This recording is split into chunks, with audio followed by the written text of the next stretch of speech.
Hey peeps, Sara here from Sparrow Springs, and welcome back to my channel, where we are making art by whatever means necessary.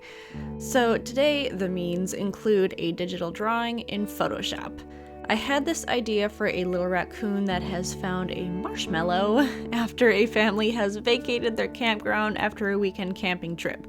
So I imported a pencil sketch that I had quickly jotted down yesterday and loaded up some references.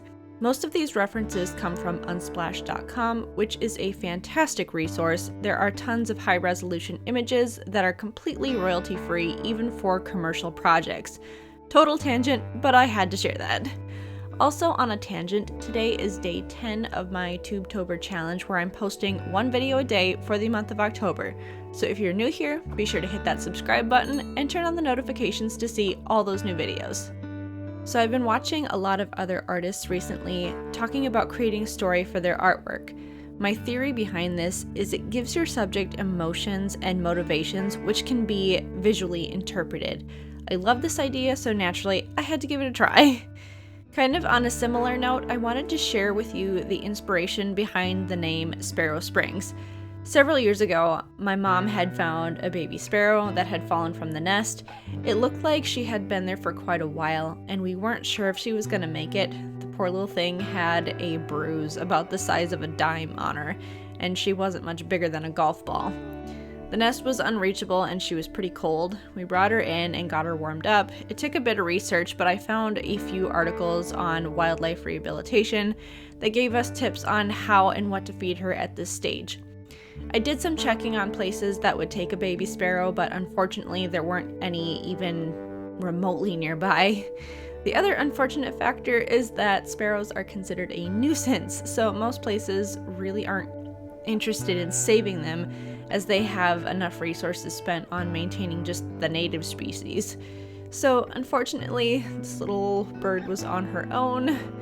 I actually had a couple avid bird watchers tell me I should have left her where she was, even if it meant she would die. I get what they meant, but it still sounded harsh, and I will admit I'm paranoid about people chastising me for taking in any sort of wildlife because they're meant to be free and they can't possibly be happy in captivity. I don't know. My original intent was to release her, but she got a little too comfortable around my cat, and quite honestly, I had no reason to believe that she was unhappy. When we found her, she didn't even have her pin feathers in yet, so we estimated her to be only a few days old, and she was tiny and rather ugly.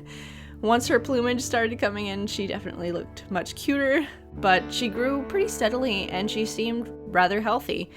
I ran into a couple guys who actually raised hawks, and they complimented me on her condition, saying they'd never seen a wild bird in captivity that looked so healthy.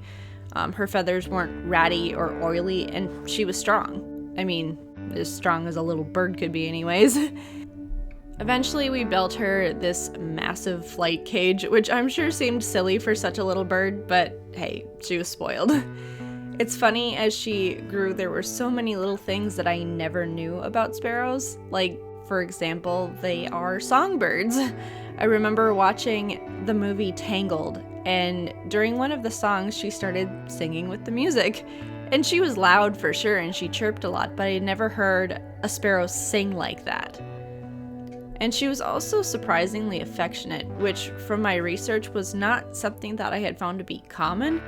However, we would let her fly around the house and let her kind of stretch her wings, and whenever I was doing dishes, she would come and she'd perch on my wrist and just hang out.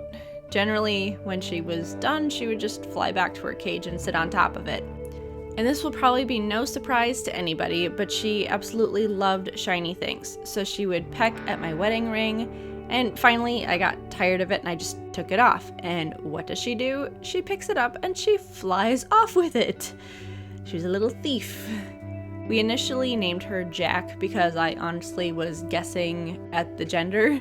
All sparrows start off with the same color plumage, but once they shed their adolescent feathers, then the males will have that typical reddish head and black chest, while the females have the similar adolescent plumage. So, upon realizing that she was indeed a female, we renamed her Jackie Sparrow. And now she's since passed away, but she was a fun little bird and a character for sure.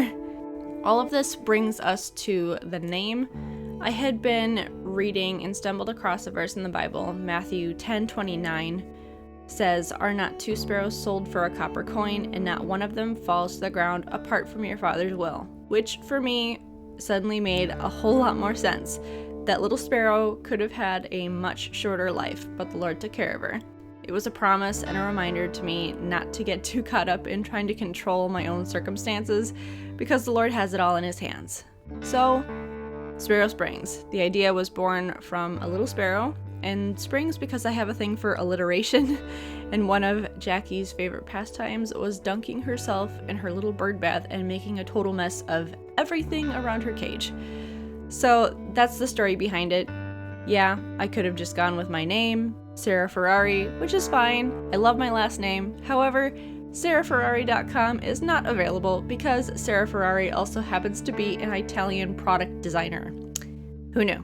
So I stuck with Sparrow Springs. It means something to me, and most of what I do is animal and nature art anyways, so I feel like it fits. So now I'm just finishing up this little raccoon, and I have to say I love the final result. Raccoons are my favorite woodland critter.